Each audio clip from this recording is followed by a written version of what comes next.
Réaction à la rencontre avec Marie Gervais sur les violences conjugales. C'est parti.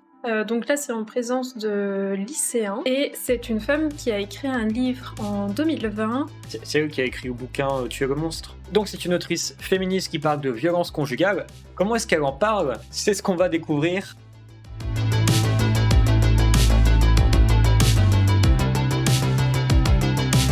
J'avais à peine 16 ans, j'étais en classe de première, donc je suis là.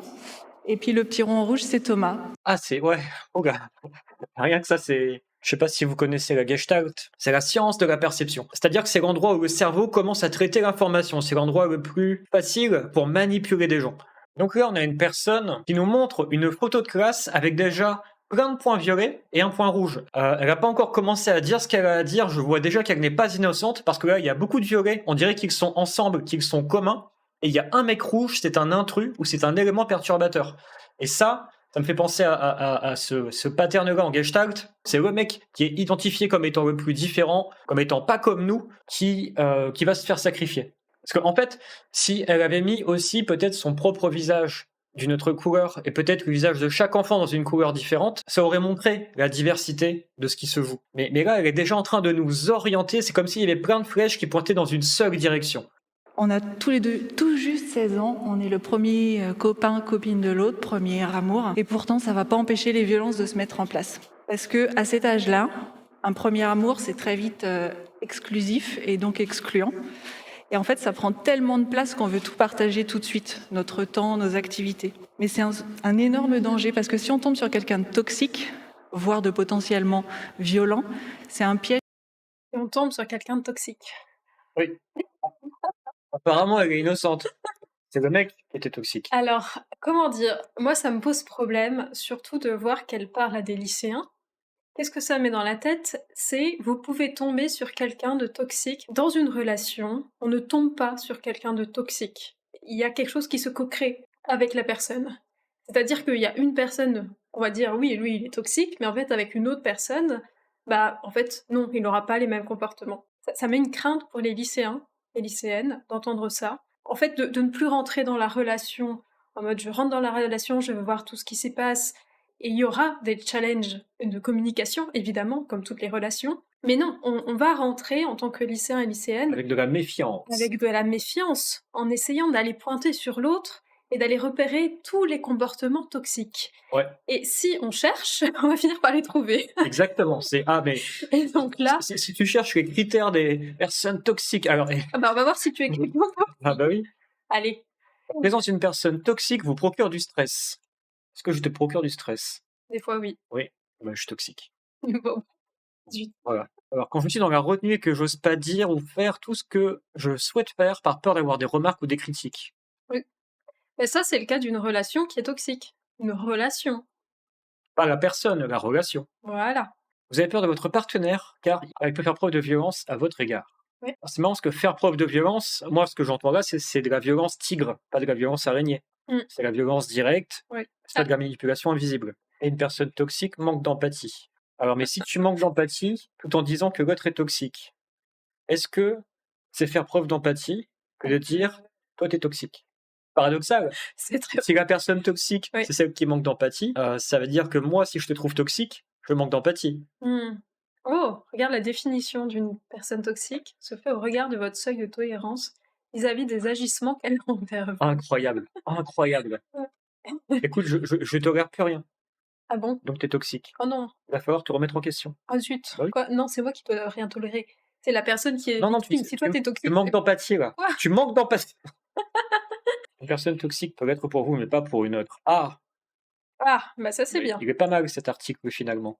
Et il est extrêmement difficile d'en sortir parce que quand on est sous emprise, on s'en rend pas compte. Alors dans tout ce que vous allez entendre, je veux que vous reteniez le plus important, que ça commence toujours par des toutes petites choses qu'on minimise toujours.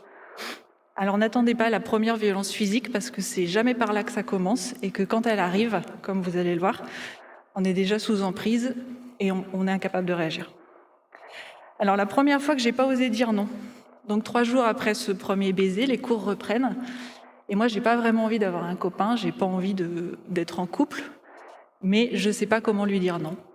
Lui, il est très intéressé. Et en fait, c'est nos copains de classe qui sont super excités par le fait qu'il y ait un couple dans la classe et qui me disent après les cours: ah mais attends Thomas, il veut te rejoindre. Donc je me laisse faire et Thomas me raccompagne chez moi parce que j'habite à pied à côté du lycée.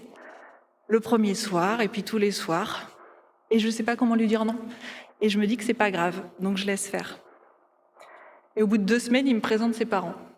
Là encore une fois, je trouve que c'est beaucoup trop rapide, mais je ne sais pas dire non, j'ai peur de le blesser. Il y a quand même un énorme mépris. Je sais pas dire non, j'ai peur de le blesser. Ça veut dire qu'elle se sent vachement supérieure. Ou inférieur. En à peine 2 semaines, il est partout, tout le temps. Moi qui suis une ado hyper indépendante, super forte de caractère, qui passe des heures dans ma chambre à faire tout un tas d'activités, je vois mon espace vital qui fond comme neige au soleil. Forte de caractère, Ah, du coup, non. bah, du coup, non. Pourquoi tu te racontes encore que t'es forte de caractère alors que t'as pas Oui. dit non Oui, pendant 3 semaines? oui, oui. La relation qu'elle a entamée avec ce garçon a commencé par un mensonge. Oui. Et une relation qui commence par un mensonge, C'est une bombe à retardement. c'est quelque chose qui va exploser par la suite. Si elle ne voulait pas être en relation, elle a dit oui pour lui faire plaisir, par toutes les raisons en fait qui étaient légitimes à ce moment-là. C'est pas pour lui faire plaisir, c'est parce qu'elle avait peur qu'il ne s'en remette pas ou un truc comme ça, pour ne pas le vexer. Quand tu veux pas vexer quelqu'un à un certain endroit, c'est lui faire plaisir, le brosser dans le sens du poil. Elle a fait la maman quelque part. Et il y a 2 violences à cette situation. La première violence, c'est la violence pour la personne qui voulait dire non et en fait a dit oui.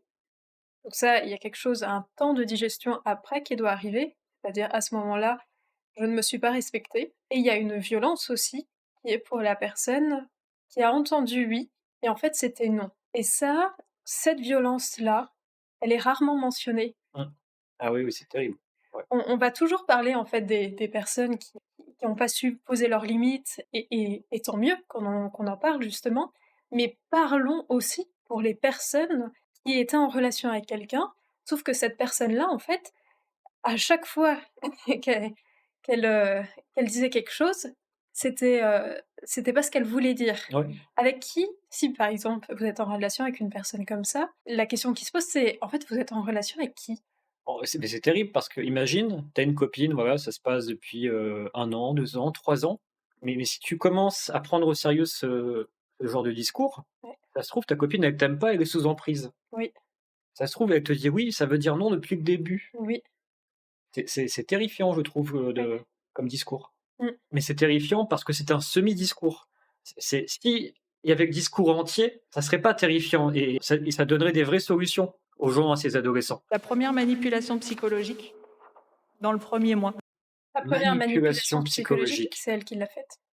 Oui, c'est elle qui l'a faite. Non, mais aussi, là, on parle d'adolescents. C'est un peu, osé de dire que des adolescents manipulent psychologiquement, comme s'ils pouvaient déjà être machiavéliques. Là, tu es en train d'ériger la figure d'un monstre, alors que c'est des ados en puberté, quoi. On est tous les deux dans ma chambre, on s'embrasse, on discute après le lycée.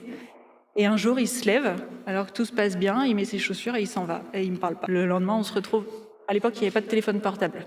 Donc, on se retrouve le lendemain, il en parle pas, comme si tout s'était bien passé. Et moi, j'ose pas en parler. Et ça se reproduit de soir en soir. Et comme ça n'a aucun sens, ce qu'il fait, je commence à me demander ce que moi j'ai pu faire. Ou alors tu développes ton empathie et tu trouves le sens. Quand on dit ça n'a aucun sens, c'est qu'on manque d'empathie, c'est tout. C'est qu'on comprend pas et l'autre, qu'est-ce qui se joue pour l'autre. Oui. Et le sens, il est très simple. Moi, ça m'est déjà arrivé d'être avec des nanas qui sont le profil à pas savoir dire non, comme Marie Gervais. Et quand je sens qu'une nana est comme ça, au bout d'un moment, je me lève et je me barre en fait. Tu lui fais des avances, tu l'embrasses, elle se laisse embrasser, elle t'embrasse à moitié réciproquement, elle te dit oui, mais c'est un oui ou pas ta pouf. C'est pas ta pouf. Et au bout d'un moment, enfin, tu te barres en fait. Il y a personne en face de toi. T'essayes de secouer la personne pour qu'il se passe quelque chose, un oui, un non, un que sais-je, qu'il y ait quelqu'un en face. Il y a personne. Tu te barres. Tu te barres pour pas insister, pour pas traiter l'autre comme un objet, parce que tu voulais savoir, tu voulais rencontrer l'autre à l'endroit où l'autre est sujet. Et si l'autre veut pas se donner à toi en tant que sujet, ben il reste un objet qui fait pouf. Et c'est lassant. Il y a des gens comme moi qui sont lasses, on se barre. Il y a des gens qui en profitent et qui auraient continué. Et c'est terrible en fait. Oui. C'est terrible comme situation. Oui, et je pense que ça doit être une des manières les plus fréquentes que se déroulent les premières relations amoureuses. Oui, oui, parce qu'on est propulsé dans le monde des relations par désir mimétique. On voit des Mmh. trucs au cinéma, Oui. on se dit: «Tiens, c'est bien le couple, je suis censé faire comme ça, je suis censé embrasser parce qu'ils ont dit qu'on était en couple, donc maintenant on doit faire des trucs de couple». Bien Mmh. sûr, on n'a aucune éducation sentimentale, c'est ça aussi, c'est dramatique. Ouais. On a de l'éducation sexuelle, on n'a pas Mmh. d'éducation sentimentale. Oui, alors que ce serait la base. Et à chaque fois, le lendemain, on n'en parle pas au lycée. Lui n'en parle pas. Et moi, comme je me demande ce que j'ai bien pu faire, j'ose pas en parler parce que j'ai peur de réactiver quelque chose que j'aurais déclenché. Et à chaque fois, je m'accroche de plus en plus à lui, à ses vêtements, je l'empêche de partir, je suis en larmes et je lui demande qu'est-ce que moi j'ai fait de mal. Le premier je t'aime, il me le dit au bout de 2 semaines. Alors évidemment, c'est beaucoup, beaucoup trop rapide. Comment ça, c'est beaucoup trop rapide? C'est horrible, c'est horrible. Parce que là, elle est en train de dire: «Ce mec m'a Non, mais moi, je manipulé». comprends. Non, mais ça peut être effrayant, mais il y a des gens, voilà, ils t'aiment. Ils te voient, ils t'aiment. Oui. Et Voilà, je en comprends ce fait, qu'elle dit. elle voit pas à quel endroit elle a manipulé ce mec. Ouais. Mais entre l'entendre et le vivre, et être capable de le dire et savoir ce que ça veut dire réellement, il y a un énorme gouffre. Et moi, je ne sais pas ce que ça veut dire. Et lui, d'une part, il me le dit, et ça me trouble, mais en plus, il veut que je lui dise. Il s'énerve un peu en se demandant pourquoi est-ce que j'arrive pas à lui dire que je l'aime. Je rappelle que ça fait 2-3 semaines qu'on sort ensemble. Et un jour, alors qu'on est chez lui, dans son lit, en tout bien, tout honneur, il s'énerve vraiment et il veut que je lui dise. Donc, je réussis à sortir les mots « je t'aime ». Mais ça sonne tellement faux. Ça Ouais. me rend vraiment triste de l'entendre parce que pourquoi il veut, enfin, en tout cas en se basant sur cette vidéo et sur une succession d'événements qu'elle nous raconte, pourquoi il insiste tant? «Dis-moi je t'aime». Bah, parce qu'il faut se rappeler qu'elle avait pas envie de sortir avec lui. J'ai pas compris.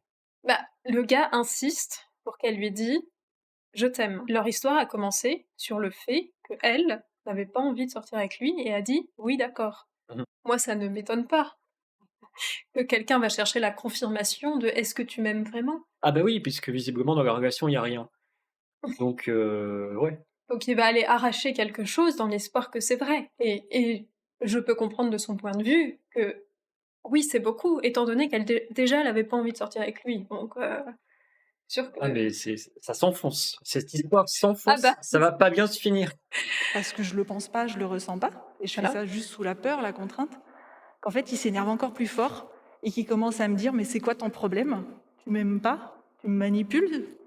Donc, ben, comme lui se demande pourquoi je sais pas l'aimer, ben moi je me demande pourquoi est-ce que je sais pas l'aimer en fait. Quel est mon problème? Mais non, Et parce qu'elle l'aime pas. il vient il vient de te dire: «Tu m'aimes pas, tu me manipules». C'est ce que tu fais depuis le début. Oui, La première humiliation, elle est arrivée tout de suite. Mais en fait, et c'est quelque chose que je veux vraiment que vous reteniez, c'est que c'est plein de toutes petites choses qui ont l'air anodines, mais qui sapent l'estime de soi. Ça va être des exemples très concrets, écouter derrière la porte des toilettes quand j'y suis, et puis s'amuser d'imiter des bruits qu'ils pensent entendre, essayer d'ouvrir la porte des toilettes avec un tournevis, ou me mettre la tête sous l'eau à la piscine, ou m'étouffer sous la couette alors que je suis en panique totale et que je me débat. Et c'est toujours bien excusé par « Ah mais c'est bon, c'est un jeu. Ah mais c'est bon, c'est pour rire ». Avec les petites piques qui vont derrière. Ouais.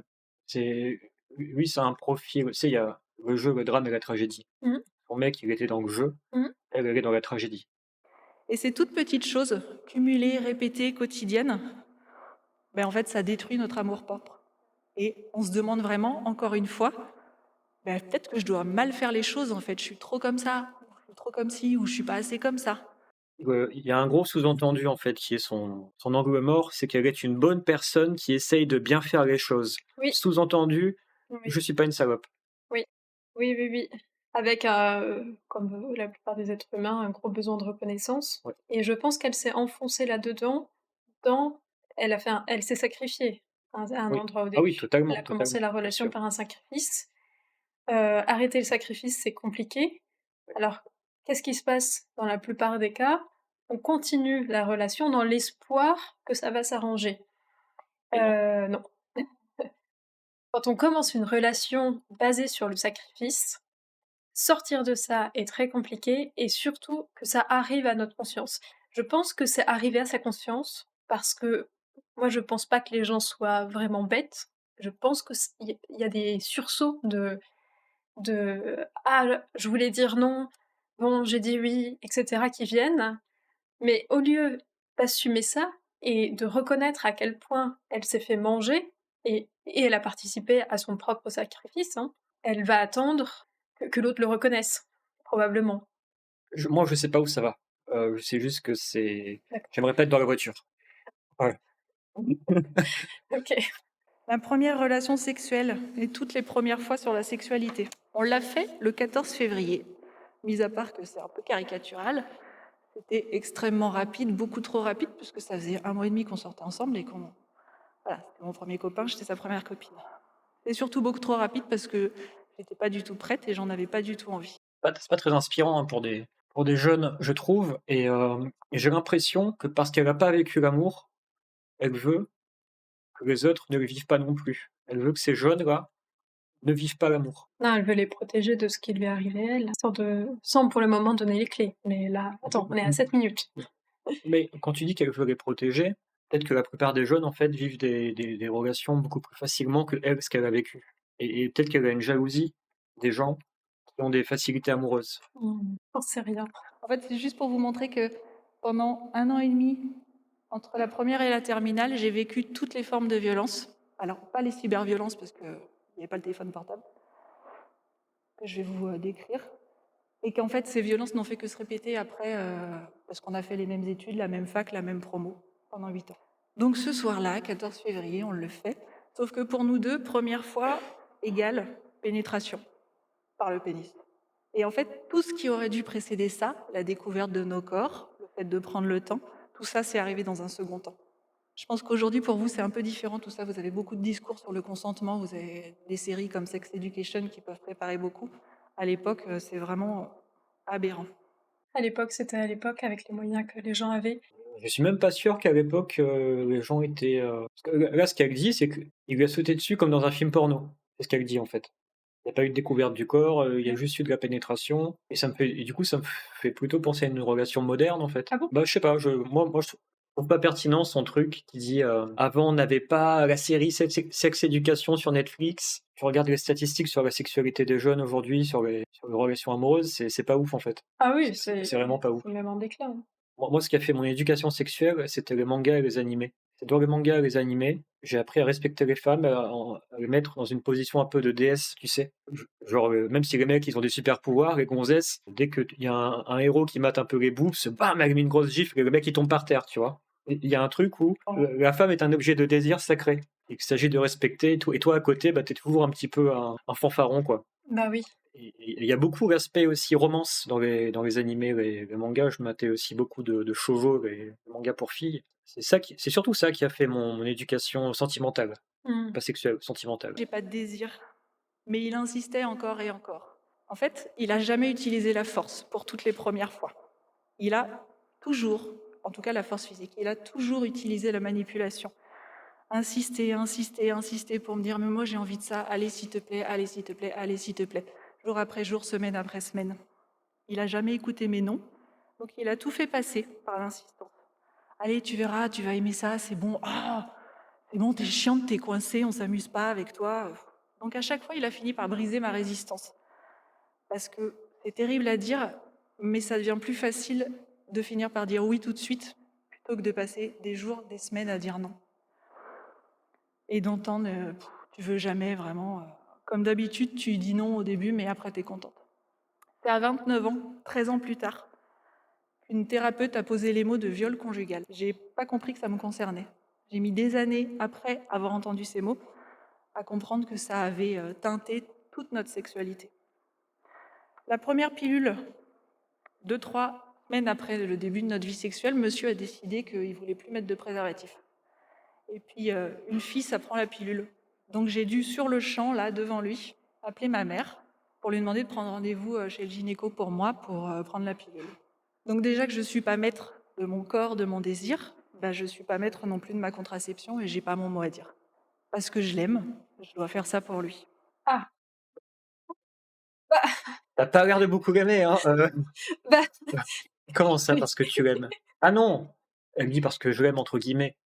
Attends, elle a mis des guillemets? Non, bah, Quoi? j'ai Je sais entendu à pas, sa moi, on va voix, dire. Parce que je l'aime, je dois faire ça pour lui. Ah! tu vois? Mmh.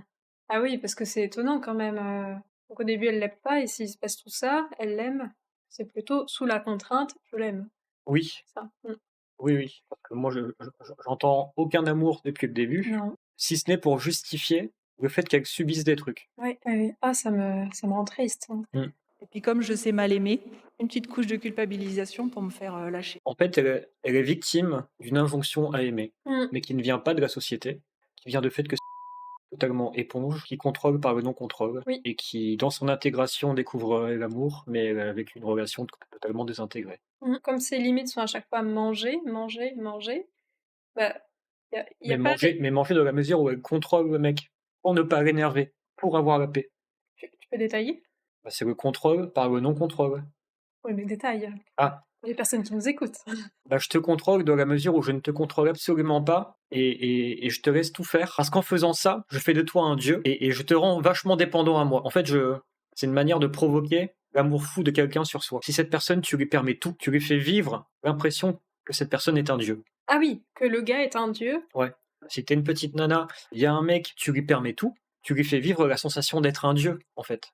Et tu le rends accro à toi. Mmh. C'est ça, le contrôle par le non-contrôle. Et en fait, elle n'a pas été éduquée à sa salope intérieure, quelque part.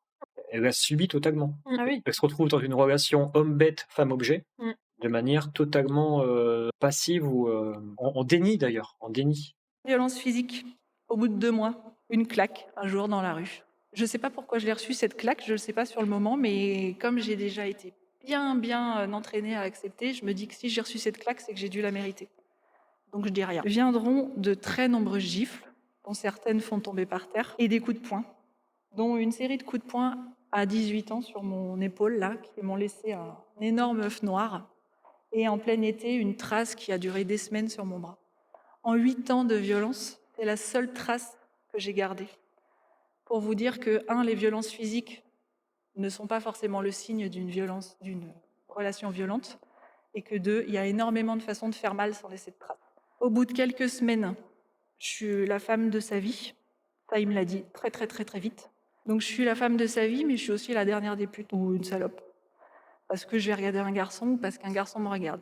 Parce qu'à partir de 4 mois, après avoir déjà vécu toutes les premières violences, il a décidé que, en fait, il fallait qu'on rompe parce qu'il avait repéré une autre petite minette au lycée. Voilà, on allait être libre de nos corps et de nos cœurs et qu'on allait explorer d'autres possibilités. Mais comme on est fait l'un pour l'autre, on continue de se dire je t'aime et de faire l'amour au même rythme qu'avant, plusieurs fois par semaine. Pendant que lui peut sortir avec plein de filles, en priorité mes copines, et que moi je suis la dernière des putes dès que je regarde un garçon. Ou qu'un garçon me regarde. En fait, il m'a toujours traité en mode binaire, c'est-à-dire vraiment extrême. Je suis la femme de sa vie, je suis la dernière des putes, une sous-merde. Ça, c'est un mot qu'il aimait beaucoup et ça détruit beaucoup. La première scarification, c'est de l'automutilation en fait. À la fin de la première année, dans le creux du coude, j'ai piqué des lames de rasoir à mon père et je m'entaille dans le creux du coude là. Pourquoi? Parce que la douleur physique, elle est beaucoup plus facile à vivre, elle se voit. Et je la contrôle puisque c'est moi qui me fais mal. C'est beaucoup plus facile à vivre que ce néant dans ma tête, cette douleur psychologique qui est très difficile à expliquer. La première tentative de suicide.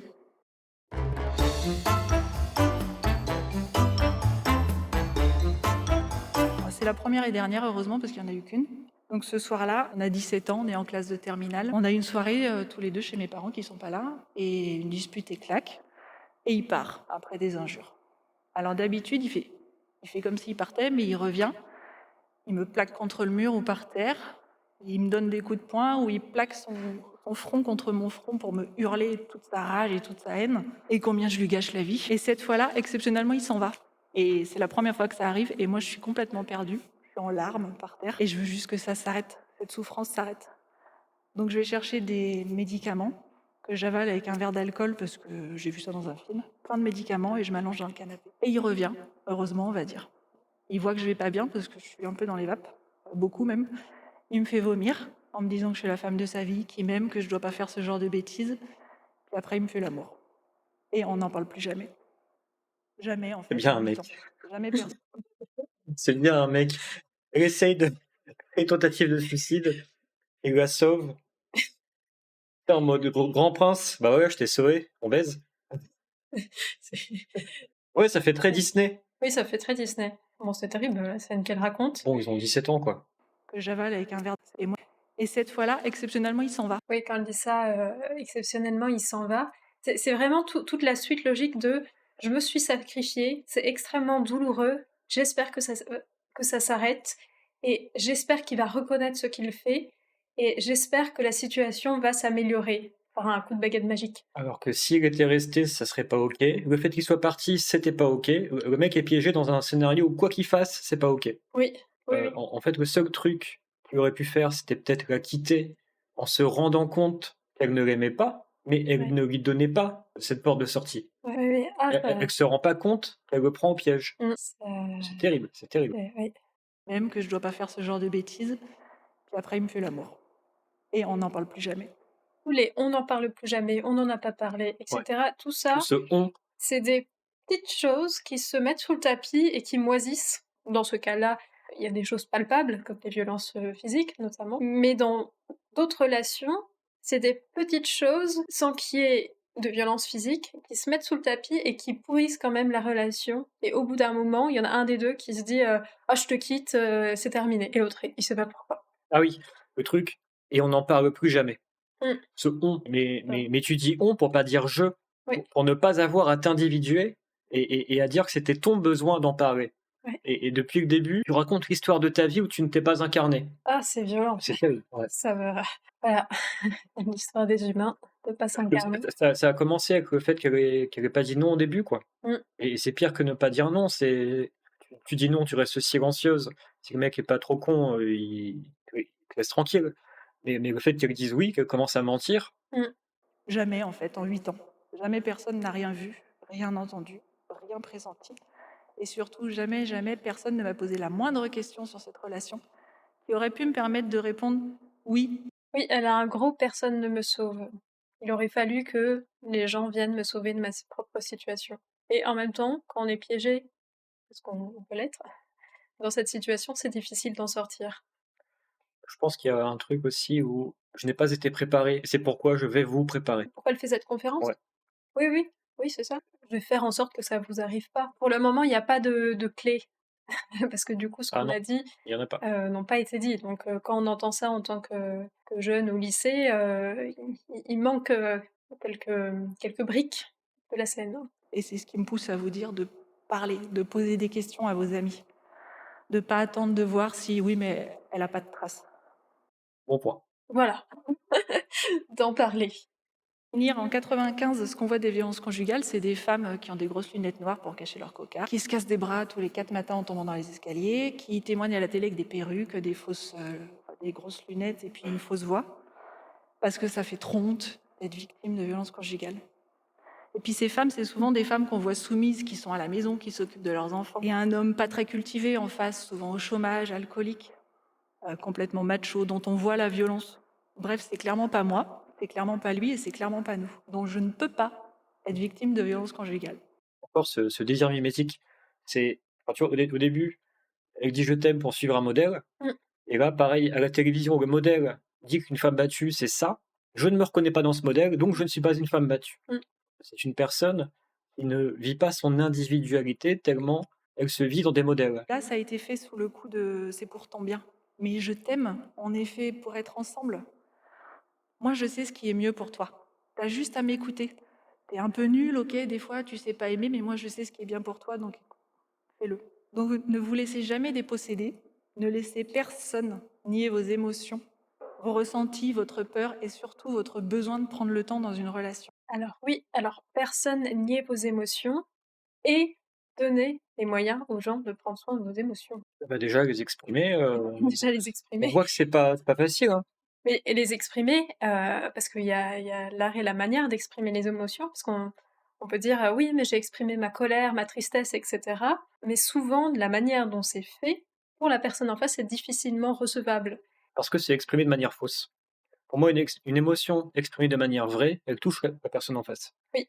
Si ton émotion n'est pas recevable, c'est qu'en même temps qu'exprimer ton émotion, il y avait une transaction cachée, il y avait une volonté de dominer l'autre, par exemple. Je suis en colère parce que t'arrêtes pas de me faire chier, c'est ta faute, mais ça, c'est pas mon émotion. Là, je suis en train d'essayer de te dominer Oui. pour ne pas te dire ma vraie émotion. Oui. C'est ça que je veux dire. Oui, mais c'est frustrant parce que j'allais aller dire quelque chose avant que tu me coupes. Vas-y. Je suis en colère. Tout ça pose la question de la tension initiale qu'il y a derrière. C'est-à-dire que dans sa situation à elle... Quoi? Arrête, c'est chiant! Quoi, c'est chiant ce que je dis? Ah non, quand tu parlais de tension, j'avais envie de te déconcentrer. Dans son cas à elle, au moment où elle avait pas envie de lui dire «je t'aime» parce que c'était trop tôt et qu'elle a été à ce moment-là en colère ou triste ou agacée ou quelles que soient les émotions qui sont sorties, pour dénouer cette situation-là, elle aurait dû assumer que: «En fait, je t'aime pas. Tu es sympa, machin, on passe du bon moment», enfin, voilà, il y a quand même des raisons qui font qu'on rentre en relation avec les personnes. Mais l'honnêteté, à ce moment-là, aurait été de dire: «Je ne t'aime pas». Bon, on fait quoi à partir de ce moment-là? Et des fois, il se peut qu'en disant ce genre de choses, on dit: «Oui, mais ça va détruire la relation, ça va le vexer et cetera». En fait, non, la relation démarre à ce moment-là. Parce que là, tout ce qu'elle est en train de vivre... C'est pour ne pas avoir à relationner pour de vrai. Exactement, on utilise le terme «relation», mais on est Pour plutôt, signifier un faux contact. voilà, plutôt dans un faux contact où il n'y a ni communication, il n'y a ni respect d'elle-même, ni respect de l'autre, Et et réciproquement. réciproquement, voilà, pour les 2. Donc il y a pas eu de relation et ce que nous vous invitons, c'est d'aller chercher ces tensions-là, de les exprimer et le risque de ça, c'est qu'en effet, la relation se termine ou la relation commence. Ah et moi je pense que la plupart des gens ont peur que la relation commence. Oui, Parce qu'une aussi. relation qui commence, c'est un engagement aussi Ouais. à prendre. Mmh. Là, depuis le début, elle ne s'engage à rien. Mmh. Attends, je vais manger le chat. Vas-y, mange le chat. Parce que prendre le temps dans une relation, c'est primordial. Et tout ce que je viens de vous raconter, c'est tout sauf de l'amour, parce que l'amour, ce n'est pas posséder. Moi, je te possède. Ah bah si l'amour ce n'est pas posséder, enfin en fait tu es en train dévaloriser les stades archaïques de l'amour. L'amour, notamment chez les adolescents, c'est très possessif. Donc je comprends ce que tu veux dire par l'amour ce n'est pas posséder, mais là tu parles déjà d'une vision de l'amour qui a vécu des crises de maturité, qui a dépassé ces sentiments archaïques de je veux posséder l'autre, je veux me faire posséder par l'autre. Oui. Mais là, tu parles à des gamins qui, eux, vont vivre ça, sont en train de vivre ça et ont besoin de vivre ça de manière saine. Oui. Et là, tu es en train de leur dire tout ce que vous vivez n'est pas sain. C'est assez périlleux, quoi. Ouais. C'est moi, à votre âge, pour vous. Les choupetits. Mais la oui, preuve, je suis là aujourd'hui. mais elle est totalement mangeable, cette fille. Enfin, tu vois, évidemment. Il y a des gens, ils ont un profil de prédateur et des gens, ils ont un profil de proie. Bon, bah, toi, tu avais un profil de proie à ton âge. C'est pas grave. Je dis pas ça de manière péjorative. Et c'est vrai qu'on n'est pas éduqué à être des proies, des prédateurs. Tu vois, il y a un truc, on est égalitaire, nanana. Oui, oui, Mais, et à se rendre compte de cette place-là, mais en en fait, il y a effet. des asymétries qui sont très violentes, quoi. Et c'est touchant parce qu'en fait, elle reçoit une forme de reconnaissance. On reconnaît ton histoire et ce que tu as vécu, ce qui Oui, n'a pas été le cas à l'époque. Donc c'est thérapeutique ce qu'elle fait, oui, d'écrire et cetera, tout à fait. mais ne pas être dupe de ça. Oui, ne pas être dupe que c'est thérapeutique. Voilà, C'est que, ouais, bien sûr. heu, À cet endroit, elle n'est pas non plus innocente. C'est une manière de donner du sens à quelque chose qui n'en avait pas. En fait, quand on mmh, s'est sacrifié, ouais, c'est comme les gens qui sont morts pour rien. ouais, Voilà, et on en fait des martyrs. Il faut rentabiliser les morts. oui, Bah là, c'est pareil. Il y a des moments de vie qui ont été pas vécus ou vécus dans le sacrifice. Et il faudrait rentabiliser ça en transmutant ces moments non vécus mmh, en bonnes paroles pour les prochaines générations, mmh, pour ne pas qu'ils tombent peut-être dans le même piège ou dans les mêmes patterns. Mais justement, si on veut aller dans cette direction-là, il faut aller jusqu'au bout du truc et parler des patterns. Parce que là, t'as pas parlé de tes patterns, meuf. T'as parlé de l'autre. mais ça va, oui, non T'as mais parlé de l'autre qui était toxique. T'as parlé des comportements. Mais à aucun moment, on a questionné ni l'altérité et ni les propres patterns que tu t'es trimballé pendant des années. On va pouvoir passer aux questions si vous en avez. Donc, vous pouvez lever la main. ah! Qu'est devenu Thomas aujourd'hui? Alors, je sais aujourd'hui qu'il est en couple, qu'il a 2 enfants. Moi, j'ai jamais porté plainte. Je vous l'ai pas dit, parce qu'à l'époque, quand je suis partie en 2002, on parlait pas du tout de porter plainte. Puis je pense que j'aurais été reçue n'importe comment, de toute manière. Donc, il a jamais fait face à ses responsabilités. J'ai appris au moment de la sortie de mon livre qu'en fait, il a jamais parlé à personne, à ses parents, alors que moi, c'est quelque chose que j'attendais de lui. Donc aujourd'hui, il mène une vie tranquille, je pense. Je ne sais pas si il a recommencé. Il y a aussi, toutes les attentes qu'il y a caché derrière la relation qu'elle a eue avec ce gars. C'est, j'attends que les autres reconnaissent ce que je suis en train de vivre, j'attends qu'il arrête, j'attends qu'il devine ce qui se passe réellement en moi. J'attends que même si la relation est finie, ils s'intéressent quand même Oui, et reconnaissent quand même. oui. Il y a ce truc, j'attends que l'autre voit vraiment ce qui s'est passé. En fait, non, l'autre, il verra vraiment ce qui s'est passé quand il y aura une discussion honnête avec la personne. Ce qui visiblement n'a pas été le cas. Donc aujourd'hui, il mène une vie tranquille, je pense. Aujourd'hui, il mène une vie tranquille, je pense. Mmh. En fait, déjà, quand il était en couple avec toi, il menait pas une vie tranquille parce qu'il pétait un câble avec toi.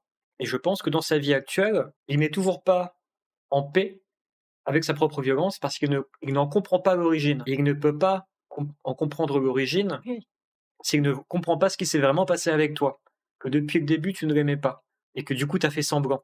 Et que c'est ça qui a fait déborder sa violence. Je dis pas que tu es responsable, je dis pas que c'est de ta faute, je dis juste qu'il y a des enchaînements de causes auxquelles ce mec-là n'a pas accès et non, il vit pas sa petite vie tranquille maintenant. Après, s'il regarde ses vidéos, bah, du coup, il comprend. Amélie Nothomb, quand elle a écrit son bouquin sur son travail au Japon et que ça s'était mal passé et elle avait fait un burn-out et que c'était barré et dans l'introduction de son bouquin, il y a une lettre de son ancien directeur. Il dit non, ou à la fin du bouquin, qui lui dit, «J'ai lu ton bouquin, sur le Japon, il était super». Tu vois? Et là, c'est pas le cas. Elle ne raconte pas un truc où son ex-compagnon lui dit: «J'ai lu ton bouquin». Quand on s'est sacrifié et qu'on arrive à vivre une situation qu'on n'a pas choisie de notre plein gré, il peut y avoir une honte qui vient et comme tu dis, une honte de la honte. Ce qui fait que c'est très difficile de sortir aussi de ça. En fait, j'ai pas pris la décision, ça s'est Voilà. Évidemment.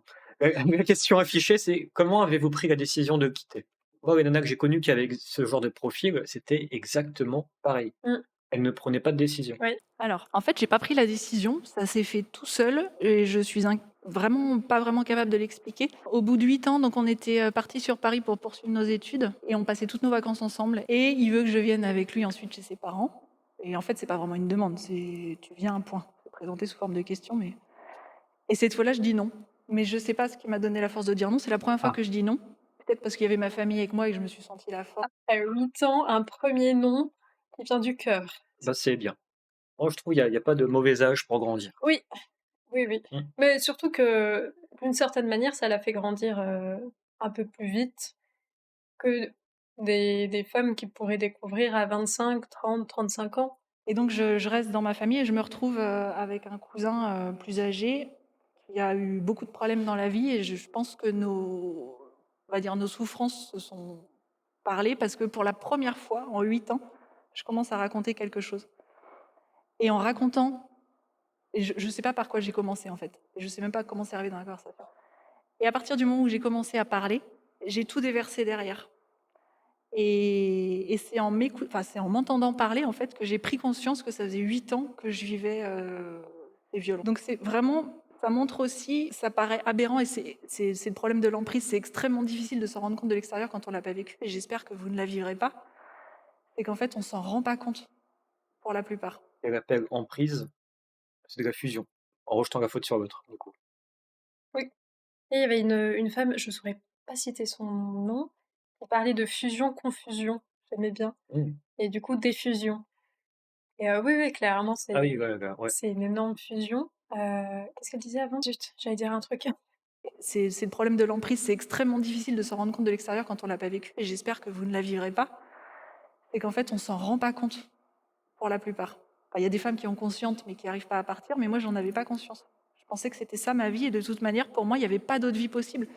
Je connaissais ça depuis que j'avais 16 ans, autant dire depuis le début. Et pour moi c'était impensable de partir, d'avoir une autre vie. J'étais complètement enfermée là-dedans. Et c'est souvent au moment de la rupture que du coup on se rend compte des choses. Et ce qui permet pour les relations d'après de dire ok, j'ai déjà vécu cette chose-là, donc je vais faire autrement, je vais être plus vigilante là-dessus.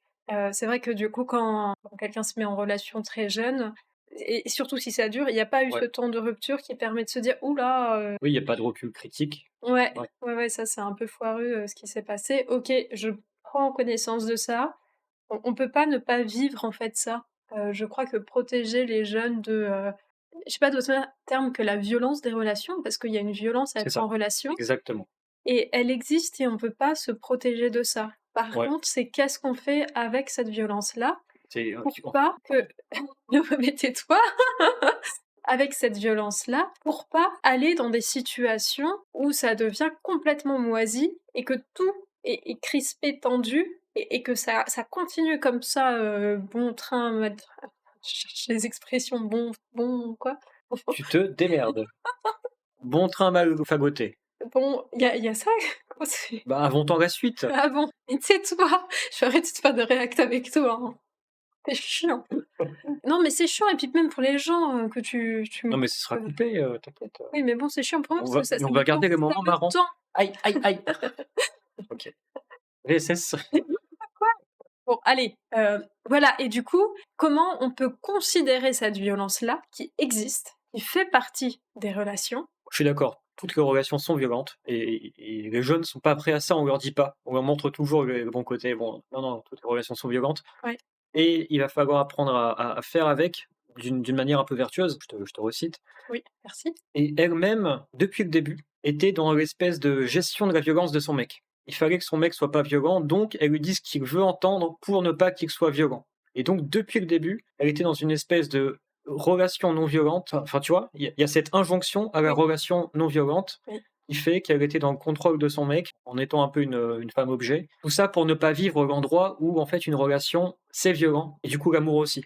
Mmh. Parce que c'était une relation qui pour elle était gérée de manière non violente, même si le mec devenait violent, mais cette gestion non violente, c'était pas du tout de l'amour de sa part. Et peut-être que aimer, c'est être capable d'être violent, de dire à l'autre non, je ne viendrai pas avec toi. À ce moment-là, tu commences à respecter ton mec. À ce moment-là, paradoxalement, tu l'aimes un peu plus. Oui, oui, ou dire, des choses qui: «Ah ouais, je vais pas lui dire ça, parce que ça va pas lui plaire, Parce parce que le que pauvre, c'est un le gros bébé qui pauvre» peut pas entendre ce que j'ai à lui dire. Non exactement. mais quel mépris! Oui, oui, oui, c'est insultant dans et en même temps, enfin moi je suis passée par là, Moi aussi. toi aussi,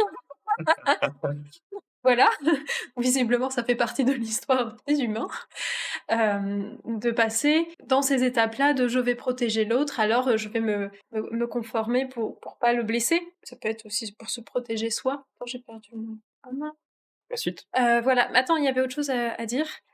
Ah oui, sur le côté, idéalisé. Je pense que souvent quand on est une jeune adolescente, on a en tout cas ça a été mon cas, ce rêve de: «Je vais vivre une relation, ça va être, merveilleux, on va faire des choses ensemble, ça va être lisse». Il y aura pas d'aspérité, de choses qui vont coincer, de conflits, de trucs, parce que si on s'aime vraiment, il y aura pas tout ça et ça, je crois que c'est un des trucs les plus terribles en relation, c'est de croire que s'il y a pas de conflit, alors c'est une relation saine. Non. Moi j'ai jamais vu ça, en tout cas, et toutes les personnes qui m'ont dit: «Ah c'est vrai, il y avait jamais de conflit dans mon couple», bah, quand on voit l'état du couple au moment de la rupture, ah bah là d'un coup il y a Il y a des choses qui ressortent. ça ressort, hein, et ça ressort, ouf. Une relation saine, c'est une relation où toutes les tensions et les choses avec lesquelles on n'est pas d'accord, où on a quelque chose à dire, mais on a peur de le dire et cetera. «Oui, mais si je le dis, ça va casser la relation». Toutes ces petites choses-là, en fait, sont dites, quitte à ce que ça casse la relation. Voilà, j'ai déjà dit, mais c'est Ou est-ce important que ça de la renouvelle? ou ça la renouvelle et c'est ça, C'est parce que, ouais, pendant 8 ans, elle a pas pris le risque de renouveler sa relation ouais, avec cet homme. oui, oui. Et j'ai eu la chance de... Donc ce cousin m'a cru tout de suite. J'ai appelé mes parents, j'ai pris le train, je les ai rejoints le lendemain, je leur ai tout dit. Et mes parents qui considéraient Thomas presque comme un fils, ils le connaissaient depuis super longtemps. Et ma mère disait souvent que c'était le gendre idéal. Parce que ce que j'ai pas dit, c'est que Thomas, c'était un garçon super intelligent, esprit critique super développé, hyper attentionné, hyper gentil, que tout le monde adorait, drôle. Et malgré tout, Ah bah oui, tu l'as pas dit. Ça, c'est sûr. C'est à 20 minutes 28 et ça n'empêche pas. Ouais. C'est pas contradictoire. Il y a des gens Moi, merveilleux je l'imaginais pas comme ça. Enfin, et du coup, j'ai du mal à mettre ça dans la peinture du monstre que tu dépeins depuis oui. le début. Ouais. Oui et c'est pas contradictoire, en fait. Il y a des gens qui vivent des relations toxiques, ça n'empêche, pas des qualités humaines aussi. tout ça, mes parents, ils m'ont cru immédiatement et sans réserve. Et ça m'a sauvée. Donc, Enfin quelqu'un voit et entend et comprend ce que je vis Donc, cette Marie Gervais a écrit Il me tue cet et amour. j'ai l'imp C'est terrible parce qu'il n'y avait pas d'amour dans son histoire. Donc, de quoi tu parles? ah ouais, Je vois aussi ici Aucune femme n'est jamais coupable, complice ou responsable. Ça, c'est terrible parce que je comprends l'idée, Oui. mais c'est de la moitié, quoi. Oui. C'est de la moitié d'intelligence. Oui. Parce que là, tu te prives de te responsabiliser et tu prives les jeunes à qui tu t'adresses, tu ne leur donnes pas les moyens de se responsabiliser pour que ça ne les arrive pas. Tu es juste en train de refiler la patate chaude aux mecs. Vous, les mecs, il faut vous déconstruire, quoi. En gros, ça va être ça la fin du discours. Bah, à voir, parce que si elle a travaillé 4 ans dessus, peut-être que...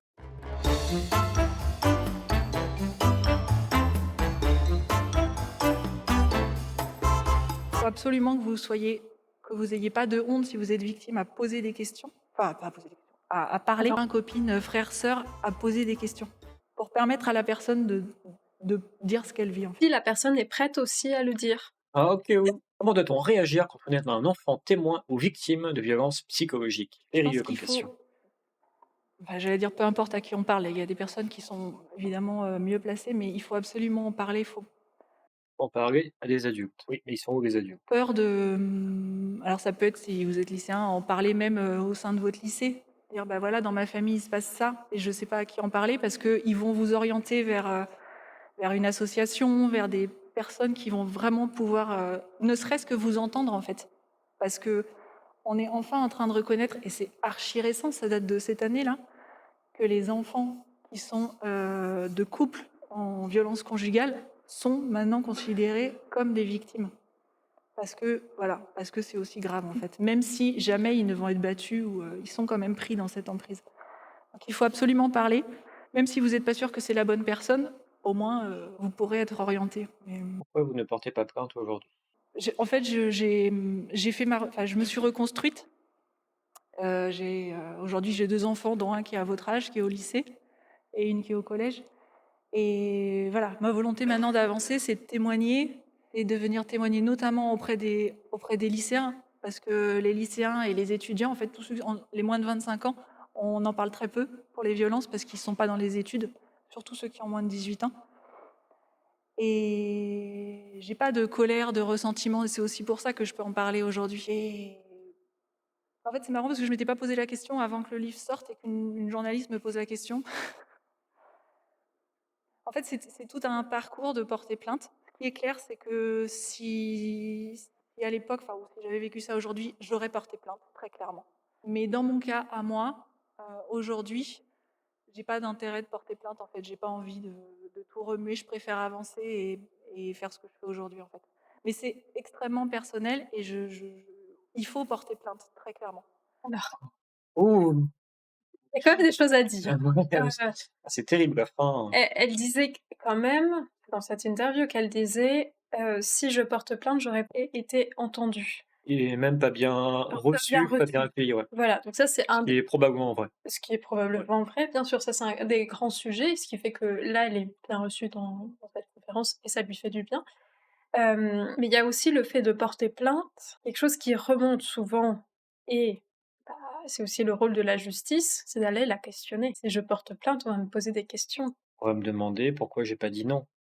Pourquoi j'ai dit oui. Pourquoi j'ai dit oui? Ouais. Pourquoi tout ça? Donc, j'ai l'impression qu'elle est pas du tout à l'aise avec cette question-là. Ouais. Voilà, ça c'est une supposition, peut-être que c'est pas du tout ça, mais en effet, c'est le risque. La justice, c'est de pas être bien reçu quand on a envie d'être bien reçu, et aussi qu'on vienne remuer le passé, des choses qu'elle n'a peut-être pas digérées en fait, et qu'elle n'a pas encore vues ou pas. Ça, je sais pas. Hein. Après, c'est sur cette vidéo d'il y a 3 ans. Encore une fois, je ne connais pas sa vie aujourd'hui. Ah bah, il y avait l'autre interview qui date d'il y a 3 mois. 8 ans de violence conjugale. Un pervers narcissique, c'est au contraire très précis. Le concept du pervers narcissique. C'est toi. Quoi? Quoi? Ah bon? Ah bon? Ah oui, c'est celui qui pointe du doigt en premier? Oui. Sinon, c'est du Darvo. C'est quoi? Il fait comme Précis. il fait avec vous, c'est-à-dire que petit à petit, il vous estorque des choses, il vous dévalorise. Puis on commence notre histoire, donc forcément ça commence toujours très fort, hein, évidemment, surtout à cet âge-là quand c'est la première. Et pourtant les violences se mettent en place très très rapidement, c'est-à-dire qu'au Non mais c'est pour ça, c'est la même personne? Très fort. Comment ça, très fort? Oui, on dirait que c'est pas la même histoire. Mais attends, non mais redémarre du... C'est bizarre sur son site de mettre une photo d'elle quand elle est jeune, une photo d'elle maintenant. Squeak. Le site était ouais. Ah Le oui. site était splitté en deux et Et que cette gamine-là, elle sait toujours pas ce qui lui arrive, en fait. Et puis on commence notre histoire, donc forcément ça commence toujours très fort, hein, évidemment, surtout à cet âge-là quand c'est la première. Et pourtant les violences se mettent en place très très rapidement, c'est-à-dire qu'au bout de 15 jours, j'ai déjà les premières, alors je vais mettre des années à poser les mots dessus, mais les premières violences psychologiques. Donc ça va être des toutes petites choses, parce que ça commence toujours par là. Ça commence jamais par une claque, ça commence jamais par une injure, ça va toujours commencer par des violences psychologiques, des petites critiques, des petits jeux, des petites moqueries. Pourtant, la critique est une violence psychologique. Oui, bah, moi j'aime bien. Donc, Donc je suis une perverse narcissique. plus jamais de critique. Plus jamais. Même sur tes pulls, quoi. Quoi? Et des petites questions insidieuses qui sont toujours, Mais toi aussi, tu fais ça. Des questions insidieuses. Oh non, je suis démasquée. Elle est démasquée en plein live. Je démasque ma copine. Des questions insidieuses. enfin, Mais- nos réactions Mais quelle femme n'a pas des questions insidieuses? Oh pardon, c'est un homme. Mais oh non! sont toujours gommées par ah mais ça va, c'était qu'un jeu. Si je suis un peu énervée ou blessée ou gênée par quelque chose qu'il fait, ça va toujours être ah non mais c'est bon, je rigolais en fait, c'est qu'un Je jeu. te taquine. Je te taquine, ça va. Puis Après, elle a beaucoup souffert du fait que, visiblement, à aucun moment, il reconnaissait l'état dans lequel il était. Et du coup, la responsabilité de ce qui. Elle est sortie Quelle- avec un. Ton mec n'a pas reconnu ses émotions négatives à elle. Ouais, non, oui. C'est ça, ouais, c'est terrible. Ouais, ouais. ah mais t'es trop sensible ou alors ah mais t'as tes règles ou quoi, pourquoi t'es énervée, enfin. Et tout ça, ça vise à vraiment endormir notre vigilance, tous ces petits signaux rouges qui devraient s'allumer. Mhm. Et le fait d'être à la fois la plus belle, la plus merveilleuse, c'est normal, hein, c'est une première histoire, enfin c'est le début d'une histoire, et en même temps d'avoir tous ces petits jeux qui viennent un peu blesser notre amour-propre, mais c'est jamais grave. C'est ce qu'on se dit tout le temps. Non mais c'est pas grave, parce qu'à côté il est tellement incroyable, tellement gentil, tellement attentionné. Et ça c'est une pente glissante. Elle parle du même mec Et 3 ans après. Oui, c'est très étonnant. en train de réécrire son histoire. Elle réécrit son histoire. Là, on n'a pas entendu le. Elle disait non. Bon, voilà, ça c'est aussi une chose, c'est à force de parler, toutes les personnes qui ont vécu une relation amoureuse qui se termine, notamment pour les femmes, on en parle, on en parle, on en parle, on en parle, on en parle, on en parle, et au bout d'un moment, l'histoire qui rejaillit s'éloigne tout doucement de l'histoire vécue. Voilà, ça existe. Et donc, où est la vérité là-dedans? On sait pas, on sait pas. Par contre, la vérité qui reste, c'est qu'est-ce qu'elle n'a pas encore digéré de son histoire. Quelles sont les tensions en fait qu'elle porte, Ouais. 20 ans plus tard, qui font que visiblement c'est encore une tragédie ce qu'elle a vécu. Ah bah c'est simple, c'est dans le titre. Les violences conjugales. Pour elle, le couple est tel endroit où on est censé être pas vivre de la violence, et donc c'est pas ok que son mec ait été violent avec elle, mais elle n'a, c'est que la moitié du chemin. L'autre moitié du chemin, c'est ne pas voir sa propre violence à elle, qui a été de manipuler son mec. Oui. Parce que ça aussi, c'est une violence conjugale, c'est une violence psychologique, comme elle dit. Oui, En fait, c'est sa salope intérieure. Ce qu'elle n'a pas digéré, c'est sa salope intérieure. c'est pas sympa ça. Je devrais pas dire des choses pareilles. Une aggravation de ces violences psychologiques qui vont faire le lit de tout ce qui va malheureusement être accepté, et je mets bien les guillemets à accepter, hein, après, Mhm. notamment les premières violences verbales. Et le titre est terrible, il me tue cet amour. Oui. J'étais en train de phaser dessus, Ouais. il me tue au présent. Oui, quelque part, je te fais encore payer. Si je meurs, c'est de ta faute. Si je suis pas bien, c'est de ta faute. Tu n'as pas vu que j'étais plus faible, tu ne m'as pas protégé, t'as pas été un bon papa, Mmh. et je vais crier au monde entier. Ouais. Il y a une forme de justice ou de justesse là-dedans. C'est ouf parce que du coup ça soulève tous des grands sujets, mais j'ai l'impression qu'elle parle pas de ces sujets. Ah non, Ça a J'avais changé. un doute sur cette relation, mais je me suis laissée prendre par la pression de la classe un peu aussi, où tout le monde dans une classe, tout le monde est toujours excité quand il y a un petit couple, et ah t'as de la chance, vous êtes trop mignons ensemble, D'accord. ah ouais t'es trop chanceuse. c'est un profil très fongible, Mmh. et plutôt que d'en voir la qualité, elle a vécu comme un défaut. Elle a vécu comme un ça n'aurait pas dû. Et en fait, elle ne se voit toujours pas à l'endroit où elle était fongible. Dans Bref, si c'est dans Bref la question du choix et du non-choix. C'est que Elle a fait le choix du non-choix, grave, pendant 8 ans. du fait qu'elle ne fait pas de choix en disant non, c'est la classe, c'est lui, c'est, la famille, sa mère qui trouvait que c'était un bon parti. c'est les autres qui ont choisi à sa place. Et je peux comprendre, j'ose espérer qu'elle a vécu la douleur que c'est de voir qu'elle n'a pas fait ses propres choix pour sa vie, mais pourquoi elle n'en parle pas? Parce que c'était confortable. Parce que c'était confortable. Et oui, C'est sa zone de confort. Il est adorable. Et quelque part, quand on a cet âge-là, on se dit, bah ouais, alors les petits signaux, on se dit, c'est pas grave, c'est super, j'ai un copain, je suis la plus belle, on a tous envie d'être traités comme ça. Mhm. Mais il m'a quand même extorqué mon premier je t'aime, parce qu'il me l'a dit, il voulait me l'entendre dire. Il m'a extorqué ma première relation sexuelle, donc j'ai commencé ma sexualité, et ben on va dire. Extorquer, c'est étrange comme mot, c'est pas un mot qu'on entend souvent. qu'elle ne disait pas dans la conférence. Non, elle le disait pas avant. Obtenir. Extorquer, obtenir malhonnêtement quelque chose de quelqu'un par la violence ou par la ruse. Il y a la notion de malhonnête. Ce garçon aurait été malhonnête. C'est pas juste un ado de 16 ans, c'était un individu malhonnête avec des intentions de manipulation. Il y a vraiment la construction d'une figure du mal ou du monstre. Et par la violence ou par la ruse, en fait, tu peux reconnaître que quelqu'un était plus rusé et lui dire bien joué. Mais là, elle n'est pas en train de dire bien joué, elle est en train de dire c'était pas bien. Le plus rusé a tort, le plus fort a tort. Donc tu reconnais ni. En fait, tu es dans un déni de l'ordre naturel. Oui. Moi, je veux bien lutter contre les violences, diminuer, etc. Les violences physiques et psychologiques, mais tu ne peux pas le faire en oubliant le bon sens. Tu ne peux pas le faire en étant dans le déni du bon sens. Et cette nana, elle est dans le déni du bon sens, puisque si elle se fait extorquer, ça veut dire que si t'es plus fort ou si t'es plus rusé, dans les deux cas, c'est pas OK. Et en fin de compte, rien n'était OK. Elle s'est mise en relation avec un mec en le prenant au piège. Quoi qu'il fasse, c'était pas OK. Mais elle était déjà pas OK au début. Donc. Mais ça, c'est parce qu'elle-même n'était pas OK. Là, on est dans une relation perdant-perdant. Et si on veut prévenir ça pour des ados, pour les gens qui nous écoutent, c'est périlleux, parce que le perdant-perdant, c'est très dur à dénoyauter. En fait, il y a un truc qui dit si je m'exprime, c'est pas OK, donc je dois pas m'exprimer. Et son mec a co-créé ça parce que son mec n'était pas à l'écoute de ses émotions négatives, des signaux faibles, etc. Ouais. Donc ils sont. Ah bah, c'est pour ça une relation, c'est à deux. Hein. Le mot par des viols, puisque je n'étais absolument pas consentante, mais évidemment, il va me falloir des années et des années dans ma reconstruction pour mettre les mots.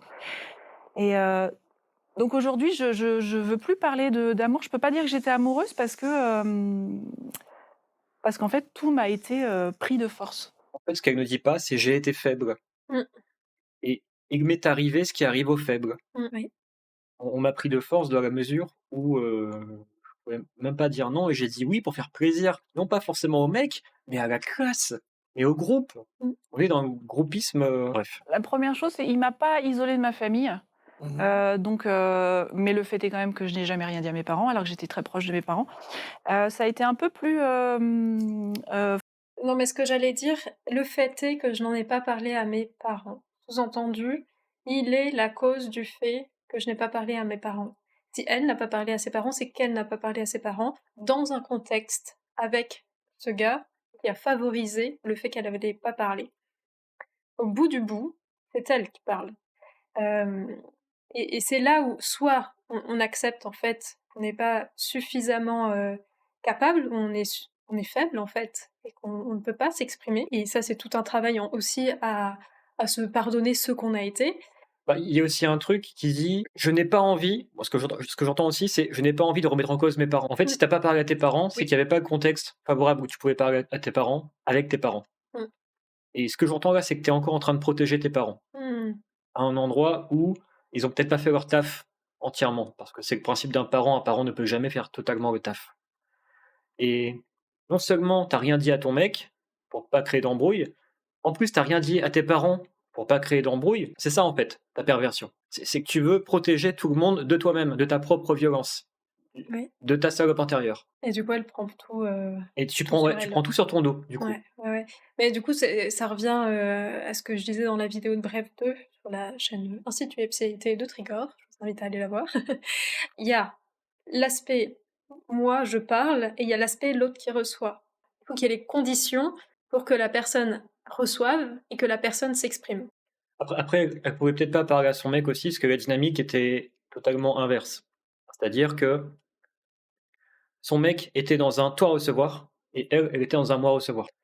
Si elle voulait s'exprimer, ça lui demandait elle de faire du toi recevoir et son mec d'être dans un moi recevoir. Mmh. C'était Oui. pas du tout la dynamique. La capacité à recevoir aussi quand l'autre s'exprime et du coup, ça a été en effet le cas avec son gars qui disait, «Oh ça va, c'est pour rire, ça va, tu une chochotte» ou ce genre de choses. Ça, En c'est un fait, mec qui veut pas recevoir. voilà, il était pas prêt à recevoir ce qu'elle avait à dire. Sur le terme de pervers narcissique, C'est proche. aujourd'hui, j'ai tendance à m'éloigner un peu de ce terme parce que je trouve que c'est devenu un peu un fourre-tout. Et oui, Euh, mais ça reste pourtant Oui. un repère très précis. Donc vous y reconnaissez donc Il a très envie que ce soit précis, lui, hein. Ah oui, la méthode Ah oui. d'un pervers narcissique. Et ça a vraiment été une étape dans ma reconstruction où j'ai eu parce qu'il m'a fallu des années, hein, j'ai fait comme beaucoup de victimes. Une fois que je m'en étais sortie, j'ai découvert à 24 ans ce que c'était que d'être libre, d'avoir Ah son oui. libre arbitre, de ne pas se faire injurier, frapper, Qu'il y avait des manipuler. hommes respectueux. Et qu'il y avait des hommes respectueux. Et j'ai eu la chance en tout cas, de toujours tomber Super touchant, ce monsieur. oui, On a envie de lui faire un câlin. mais oui, il y a des hommes respectueux, bah oui. Oui. sur des hommes respectueux, Mhm. dont je n'ai jamais eu peur. Et ça a été, donc j'ai mis en fait sous le tapis. Je me suis dit, allez, c'est bon, tout ça, c'est derrière moi. J'ai fait ce que font beaucoup trop de victimes, mais on peut le comprendre parce qu'on a juste envie d'oublier ça et de revivre, d'être heureux. Donc j'ai rencontré mon mari, on a rapidement eu des enfants, et en fait le boomerang est arrivé 5 ans plus tard. Le retour de bâton, on va dire, le fait d'avoir tout mis sous le tapis. Et effectivement, Post-traumatisme. voilà, et il va me falloir des années avant d'accepter qu'effectivement j'étais en état de stress post-traumatique. Parce que pour moi, c'était réservé à des victimes d'attentats et je minimisais toujours ce que j'avais vécu. Donc vraiment la découverte effectivement de cette grille d'analyse de la perversion narcissique, et puis ensuite une autre forme de grille d'analyse finalement de l'état de stress post-traumatique, de lire. Je crois que j'ai eu ça aussi, moi. Les premiers coups, donc au bout de 4 mois, je peux vous 2 mois. demander 2 mois. Je peux vous demander ce qui vous passe par la tête lorsque vous preniez votre premier coup. Ouais, mon premier coup, c'est une gifle dans la rue. Je suis doublement sidérée. D'abord parce qu'une gifle, c'est très violent. C'est extrêmement banalisé, une gifle, dans notre culture, dans les séries ou dans les films. C'est comme si c'était un geste passionnel, Oui, ou voilà, ouais. alors que c'est quand même très violent. Donc d'abord, j'ai très mal, je suis sonnée. Je suis sidérée aussi parce que je ne comprends pas pourquoi j'ai reçu cette claque. C'est-à-dire qu'on discutait... Probablement, j'ai dû être, comme d'habitude, pas comme il fallait, trop bavarde, pas assez bavarde, trop excitée, pas assez excitée. Enfin, de toute façon, j'étais jamais comme il fallait. C'est bien le principe vraiment des violences conjugales. C'est terrible parce que, du coup, elle sait toujours pas pourquoi elle s'est pris une gifle. Non, Elle aurait peut-être pu comprendre, mais non. non, Et non, du non. coup, elle décide de le prendre. Ah bah c'est que je devais pas être comme il fallait. Oui, oui, oui. Ce qui est une manière de ne pas entendre, de ne pas prendre du feedback. Bah, de pas prendre du feedback, quoi?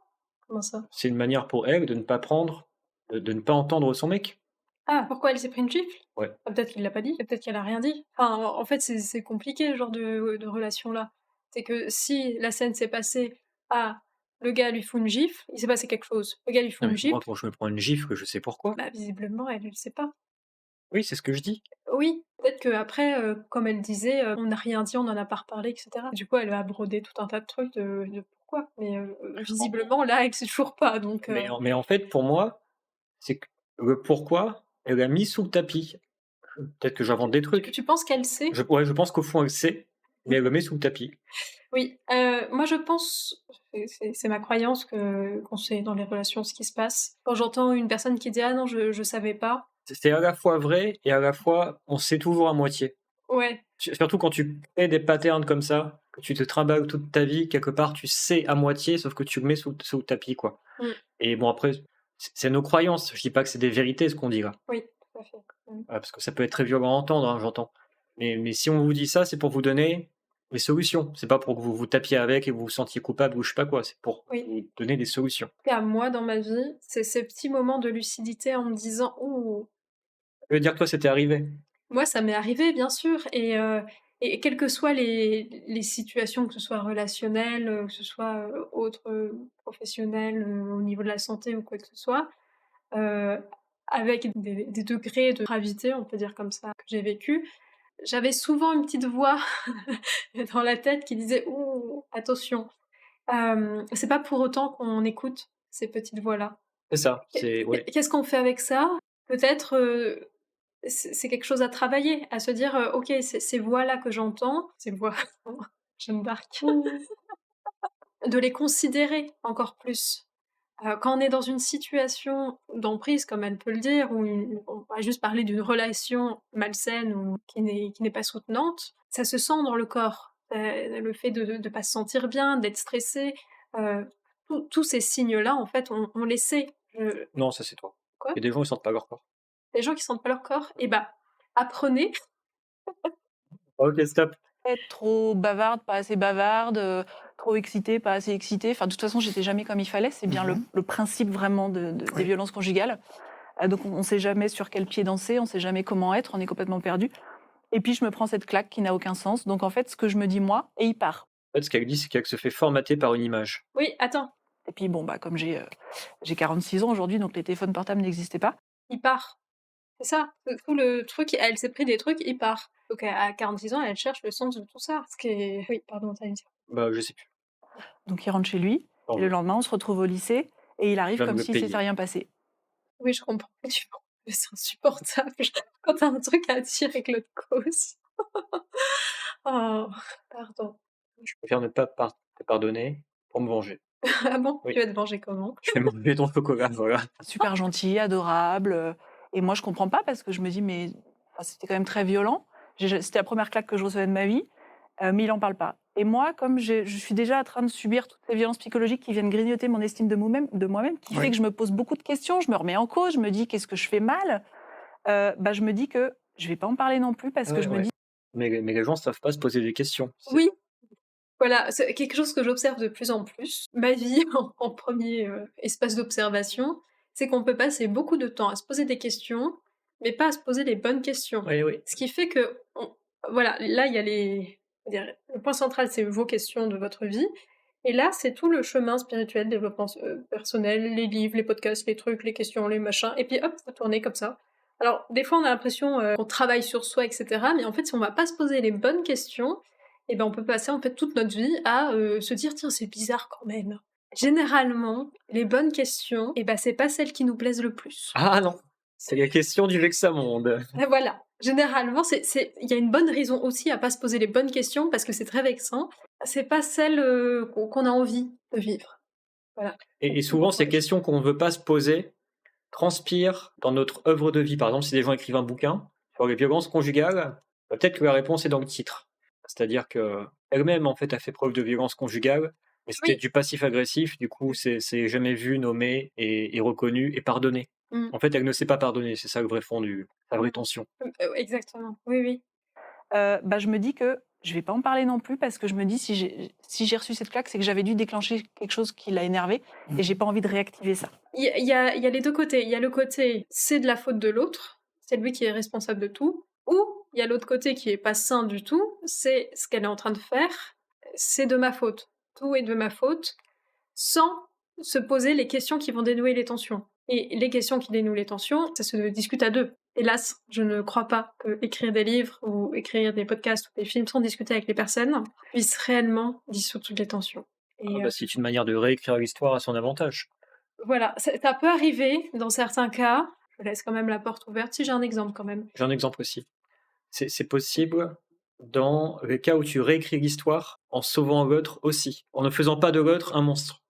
Et c'est Jodorowsky qui m'a appris ça avec la psychomagie. Il disait que quand tu réécris l'histoire, par exemple, d'un drame amoureux, d'un drame familial, avec des parents qui ont été torturants, battants, etc., et que tes parents sont morts et que tu pourras plus résoudre ça avec eux, mais que tu as quand même besoin de réécrire ça pour toi, te soigner toi, tu peux te réécrire l'histoire en inventant même des justifications au fait que tes parents aient été des monstres, des justifications par rapport à des traumas qu'ils auraient vécus ou des croyances qu'ils avaient, afin de pouvoir leur donner un peu d'empathie et te guérir de leurs propres bêtises. Et c'est ce que Jodorowsky fait dans son film autobiographique. En fait, dans son autobiographie bouquin, il décrit à quel point ses parents étaient horribles. Et dans le film, il fait un acte de psychomagie parce qu'il réécrit toute l'histoire en faisant de son père non pas un tyran, mais un héros. Et en faisant de sa mère non pas une cassos à la maison, mais une chanteuse d'opéra qui chante dans tout le film. Elle ne parle pas, elle chante dans tout le film. Et il réécrit l'histoire de ses parents comme ça pour leur rendre hommage et pour leur dire merci, malgré le fait qu'il ait vécu des violences dans son enfance. Ouais, mais du coup, là, on arrive à un sujet extrêmement délicat qui est non, mais on va pas excuser les auteurs de violences conjugales. C'est ça qui peut être entendu. Non, c'est pas une question d'excuser.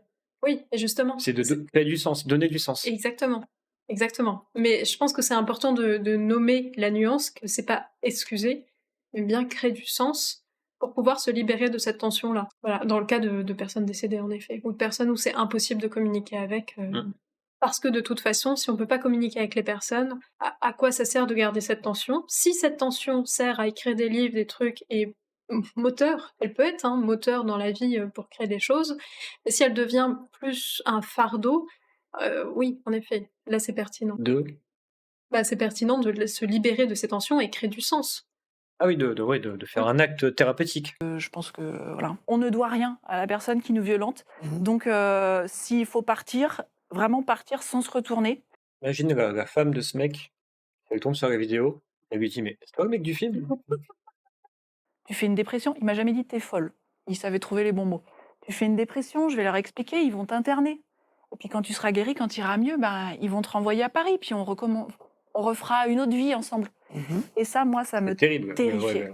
le mec, il pète un câble aussi, hein. Oui, il pète un câble et il cherche du sens aussi. Ah oui, bien sûr. Terrible. Bah, il cherche du sens en étant toujours dans une optique de contrôle ou de maîtrise de la narration. En fait, il ne voit pas toutes les narrations qui lui échappent. Mmh, mmh. Il le refuse, alors qu'elles sont devant ses yeux aussi. C'est là où le mec n'est pas innocent du tout. Ah, On a peut-être l'air de critiquer beaucoup cette dame dans la vidéo, oui, mais parce que c'est elle qui parle. c'est juste aussi parce que la critique du mec est évidente. Donc on va pas redire des trucs qu'elle dit qui sont pertinents. C'est pour apporter un complément. Mais, ce qu'elle n'a pas dit dans cette vidéo, mais la vidéo précédente, dès le début, elle lui échappait et je sens quelque chose qui est effrayant. C'est ce qui fait que beaucoup de gens confondent domination et soumission. Ils croient que parce que tu as capturé quelqu'un, tu domines la personne. Là, c'est bien la preuve que non, parce que pendant 8 ans, apparemment, elle était officiellement la possession de ce mec, et pour autant, non. Pendant 8 ans, en fait, elle n'était pas là, ou elle ne lui appartenait visiblement pas. Et par conséquent, ce qu'il a pris pour une soumission de sa part, c'était autre chose. C'était je fais semblant. Je fais semblant parce que tu ne mérites pas que je me montre vraiment à toi. Et en fait, je te domine par le fait que je ne te domine pas à ce point-là. Oui, être absent à la relation est une forme de domination. Et c'est une forme de violence qui peut être traumatisante. C'est pour ça que dans le petit schéma que je vous mettrai à l'écran, je vous mets souvent la mauvaise baise, la bonne baise, l'overdose de baise, et tout en dessous, il y a l'absence de baise, qui est l'équivalent de l'overdose, c'est-à-dire du traumatisme, par saturation cognitive. L'absence, c'est le traumatisme du vide, en fait. C'est pas le trop plein, c'est le trop peu. C'est le mec, il attend quelque chose de toi, il n'y a rien. Et ça peut être traumatisant, du coup. Mmh. Et c'est un trauma qui est pas facilement nommable. On parle souvent peut-être de l'absence du père, de l'absence de la mère, c'est souvent nommé comme ça. Mais Ouais. dans une relation de couple, si les nanas disent souvent: «Ah, le mec il est absent, il y a pas d'écoute, il y a pas de machin», mais c'est pas un truc que les mecs disent de leur gonzesse. Oui. Parce qu'ils croient que parce qu'elle est sexuellement disponible, elle est présente. Mmh. Alors que pas forcément. Ouais. Si, c'est nommé dans le cas du ghosting. Le ghosting, tu as raison. Mais en fait, les violences conjugales, c'est d'abord une espèce, moi j'appelle ça un océan de terreur permanent, D'emprise. d'emprise. Je vis avec toi. Permanent. Permanent. Permanent. Oui. Ah bon, Oui. Je fais pas de bruit pendant que tu dors, parce que sinon ça te réveille et tu es en colère. en colère. Bah oui. Dans ta tête. Non, pour de vrai. Bah oui. De terrorisme intime. Avant, je ne voulais pas entendre ce mot-là parce que je le trouvais trop fort, mais maintenant, c'est très juste en fait. J'aime bien un terrorisme intime. Oui. J'aime bien parce que ça montre à quel point des relations intimes, amoureuses peuvent être violentes. Mmh. Ah oui, ça peut montrer, ce qu'une relation, Aïe! Mais ça va pas, oui. Oh non! Voilà, on finit là-dessus sur des petites violences conjugales. Il y a le drame, il y a la tragédie, il y a aussi la comédie. Et son mec a essayé souvent de retomber leur drama dans de la comédie. En mode ça va, on rigole, et ça lui était pas accessible. Mais c'était son langage de l'amour. C'est comme si, ouais, on pourrait donner 3 langages de l'amour: la tragédie, la dramaturgie et puis la comédie. Et nous, on peut jouer à se taper parce qu'on a de la comédie commune là-dessus. C'est notre petit sketch. Et par conséquent, c'est pas violent au sens des violences conjugales décrites dans ce truc qui sont de la tragédie sans comédie ou ce genre de choses. Oui, parce qu'on Et je trouve ça dommage du coup de rejeter toute la violence. Oui. En fait, ça ne donne encore une fois aucune place à la violence dans les relations. Alors que c'est le propos des relations, quelque part aussi, la bonne gestion et la sublimation de la violence. bah, c'est que du coup, ça devient des relations où la violence non digérable et plus elle devient forte et moins elle est digérable. Alors que quand la violence est nommée à ce moment-là, qu'elle est vue, on peut jouer On peut avec, jouer avec, on peut on peut danser se avec. descendre Ouais. avec et reconnaître ça. Et comme ça ne devient pas des endroits de crispation dans le couple. Et les deux noyaux de ça, c'est le connard intérieur du mec et la salope intérieure de la nana.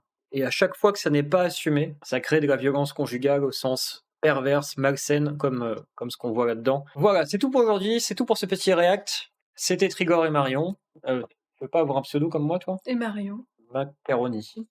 C'était Trigor et Macaroni. Je vous dis à bientôt. Mais non, mais t'es bête. Macaroni, c'est bien. Et Marion. Je vais garder Macaroni.